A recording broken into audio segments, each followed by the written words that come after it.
Buonasera e ben ritrovati amici e amiche dell'atletica. Palmanova spalanca le porte e abbraccia di nuovo i runner.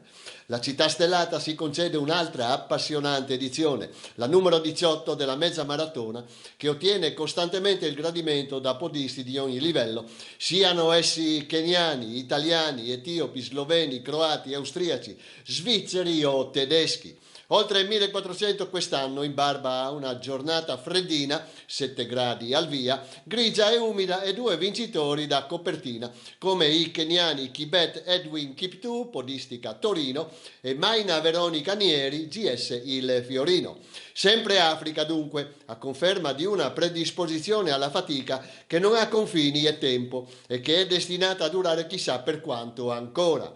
Kiptu ha salutato il gruppetto di fuggitivi all'altezza dell'11° chilometro, quando sulle sue scarpe era rimasto solo Andrea Mason, Silca Vittorio Veneto. Ha terminato la prova in 1 ora 6:54, Mason in 1 ora 7:47 ha difeso la piazza d'onore dal veemente ritorno di Omar Zampis a Sindustria Padova, 1 ora 8:01 il crono dell'atleta di Primulaco di Povoletto, che ha lamentato l'eccessiva prudenza sua e dei suoi compagni di fuga nella prima metà gara.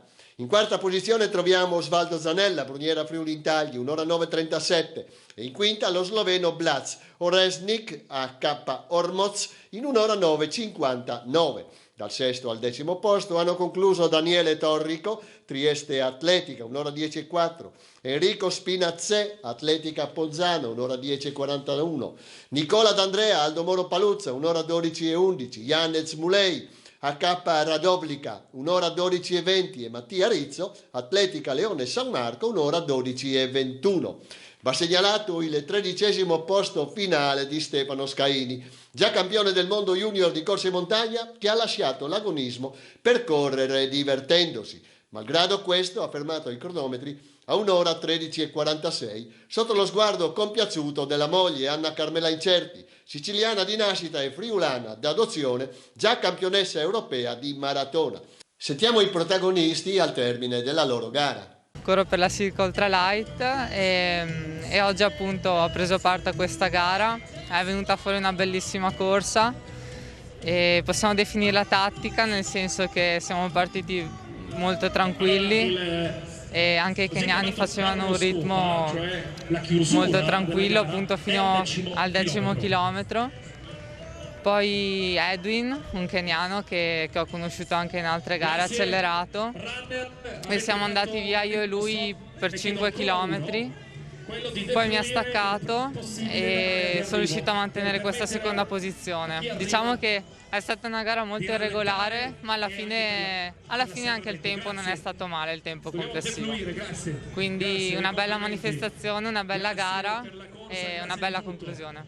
Oggi ho fatto un buon terzo posto qua alla Maratonina di Palmanova, una gara che qualche anno fa dove ho esordito per la prima volta nel 2015, mi sono fatto male, quindi l'ho finita quasi camminando. Oggi è andata decisamente meglio, ho fatto un buon terzo posto che mi fa ben sperare anche per le prossime gare. Siamo partiti un po' troppo lenti, però poi il finale è stata una continua progressione, quindi ho fatto qualche secondo di personale che non guasta e sono contento della prestazione. Inattaccato e inattaccabile il record maschile della corsa di 1 ora 1:12, la caccia si è spostata al record donne di 1 ora 11:54 che Maina Veronica Nieri ha ritenuto la sua portata. Costantemente all'attacco senza un attimo di tregua ha terminato la galoppata in 1 ora 11:42, 10 secondi sotto il vecchio limite e un ulteriore gruzzoletto da aggiungere a quello della vincita, che certamente male non fa. La seconda classificata è stata l'etiope Meseret Ngidu Ayele in 1 ora 15:50 e terza la sua conterranea Asmera Work Bekele in 1 ora 19:28. Con due buone performance le nostre Gaia Tommasini, Cus Trieste, 1 ora 23:10 ed Erika Franzolini, Bruniera Friuli Intagli, 1 ora 24:04, si sono collocate in quarta e quinta posizione. Per la triestina un miglioramento cronometrico di oltre 4 minuti che l'ha entusiasmata. Tornerò il prossimo anno, ha detto. Sentiamo le sue parole, quelle della Franzolini, al termine della loro fatica. Sì, sono molto contenta, ho fatto il personale, la giornata era perfetta per fare il tempo, il percorso come al solito ottimale, benissimo, è andato tutto bene. Sono contenta di aver fatto la mezza di Palmanova perché è in casa e quindi in forma o non in forma, mi piace farla, adesso che non faccio più pista. Mi metto a fare queste cose, quindi le mezze in casa sono belle. Mi dispiace di non aver fatto quella di Udine, ma ho preferito fare la salita del castello e comunque anche questa volevo fare un lungo e basta perché appunto mi ero infortunata, però mi ha aiutato Svaiti, che è un mio allenatore di quando facevo gli 800. Se non c'era lui non la finivo, siamo andati regolari e sono contenta, speriamo di riprendere con questa gara perché ero un po' senza stimoli e insomma sono contenta, anche se non sono le mie gare, però migliorarmi, avere un obiettivo va bene per correre, soprattutto in questo periodo. Il percorso piatto e veloce attraversava i comuni di Trivignano Udinese e Santa Maria la Longa, toccando Clauiano, uno dei borghi più belli d'Italia.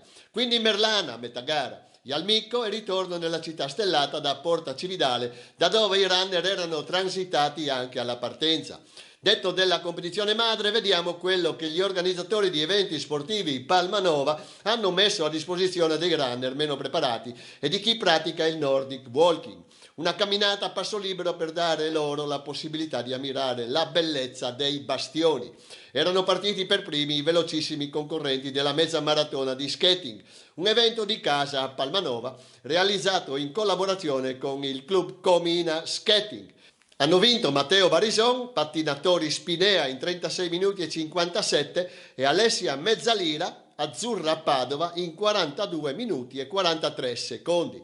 A Palmanova si assegnavano anche gli ultimi titoli regionali, quelli master e di società sulla distanza. Ecco le campionesse e i campioni del 2021. M35 Martina Festini Purlan, Bruniera Friulintagli e Mattia Rizzo, Atletica Leone San Marco. M40 Chiara Fantini, Maratonina Udinese e Giacomo Bruno, podisti Cordenons. M45 Anna Agosto, Liberta Surine e Dario Turchetto, Montereale. M50 Mariangela Stringaro, Keep Moving e Andrea Sgobino, Chiarcosso, Help Haiti. M55 Marilena Dallanese, Atletica Aviano ed Ezio Poiana, Jalmicco Corse. M60 Alessandra Gratton, gruppo Marciatori Teenager e Paolo De Crigni, Scarnia Atletica. M65 Maria Teresa Andreos, Azzano Runners e Maurizio Zamaro, Jalmicco Corse. M70 Sereno Molinaro, Atletica Buia. M75 Giuseppe Violin, podisti Cordenons. Sentiamo Sereno Molinaro, ennesimo titolo regionale M70 e già campione mondiale di maratona dei Vigili del Fuoco. Ma direi oggi è andata molto bene, anche la temperatura era ottima per correre. Ho fatto un buonissimo tempo, dopo la mezza maratona di Cividale, oggi mi sono salito sul podio un'altra volta. Spero tra 15 giorni a Cittadella, a Padova, di migliorare il tempo. Un altro evento del quale gli organizzatori hanno colto l'essenza nella giornata mondiale contro la violenza sulle donne è stata la Family Run, dedicata a quelle che hanno subito violenze fisiche e morali. 2 i percorsi da 5-10 km tra i bastioni per tenere alta l'attenzione su un problema di grande attualità. Presenti all'evento anche SOS Rosa di Gorizia e l'associazione 03 di Udine. C'è stata poi la solita e consolidata collaborazione con il gruppo Amici di Diego per completare bene una mattinata piena di sport, solidarietà e amicizia. La parola al presidente di eventi sportivi Palmanova. Ascoltiamolo. Abbiamo fatto la 18ª mezza maratona città di Palmanova, per noi è stato veramente un grandissimo successo. Abbiamo avuto un'affluenza notevole di runner da tutto il Friuli, dal Triveneto, anche dalla vicina Slovenia e Croazia, anche se purtroppo molti di loro hanno dovuto disdire all'ultimo momento per le problematiche che conosciamo. E tutto è andato bene, non ci sono stati inconvenienti da segnalare. Una buona affluenza, se ne aveva dato quasi 500 persone, per cui direi che è un ottimo risultato alla non competitiva a sostegno della violenza contro le donne. E cosa dire?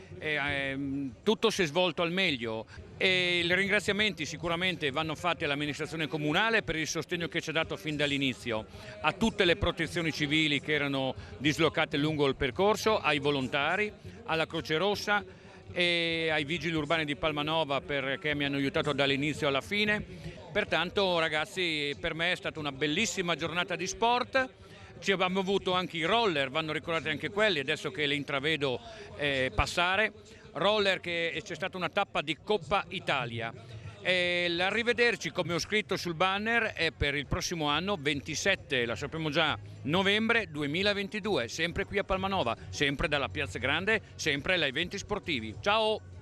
Roberto Toma, senior master 70 di Equileia in forza all'atletica Monfalcone, in occasione dei campionati italiani della 50 km di Vigoleno di Vernasca, Piacenza, è salito sul gradino più alto del podio nella sua categoria, fermando i cronometri a 4 ore 23 netti e bissando la vittoria dell'anno scorso sulla 100 km di Imola.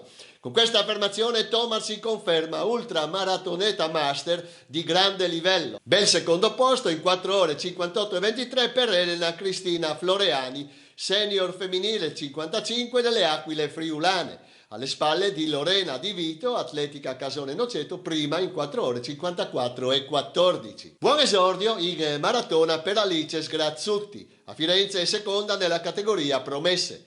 La 21enne atleta di Cammino al Tagliamento, tesserata con l'associazione sportiva Fiamme Cremisi, è diplomata al liceo sportivo Volta di Udine e frequenta il terzo anno di scienze motori all'Università Telematica e Campus.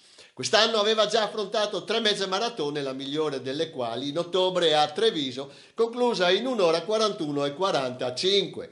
Con 2 anni di preparazione alle spalle, accompagnata dall'allenatore Giacomo Piolatto, ha terminato l'impegno fiorentino in 3 ore 59 e 9. Seconda della categoria promesse, alle spalle dell'etiope Abdeta Deme Obse. Un esordio lusinghiero che sicuramente darà ulteriori stimoli alla ragazza per nuovi e più impegnativi traguardi. E questa notizia era l'ultima per questa settimana. Grazie per il fedele ascolto e arrivederci a lunedì prossimo.